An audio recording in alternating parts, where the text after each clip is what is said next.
Hello everyone! In the next 2 episodes, we will learn 2 different ways to write Braille using the Taptilo Braille Blocks. There are 9 oversized Braille blocks in total. Each of them is removable and magnetic. Let's take a closer look at one of them. A Braille block is a vertical rectangular shape with a circular edge on the top and rounded angles on the bottom. Each block has 6 dots, 2 by 3, that can be pushed up or down with your fingers.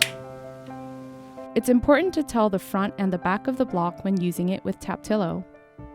When you place the block on the wrong side, you won't feel the same magnetic click that you feel when you place it correctly. Another way to tell is by feeling the top of the block.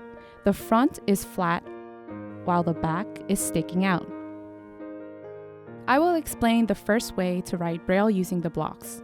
In this writing mode, you write from left to right, which is the same way you read. To write, hold a block upright with both hands, the front side facing the user. Start with all the dots pushed down. This is an empty cell. Place your thumbs on the front and place your index, middle, and ring fingers behind each of the 6 dots. The index, middle, and ring finger of your left hand will be on dots 1, 2, and 3. Your index, middle, and ring finger of your right hand will be on dots 4, 5, and 6. This is the same finger location as when you are using a 6-key Perkins-style Braille keyboard. Let's try pushing dots 1, 2, 3, 4, 5, 6 in order. Now let's try to make the letter T, which is dots 2, 3, 4, 5. Push all the dots down again using your thumbs to make an empty cell.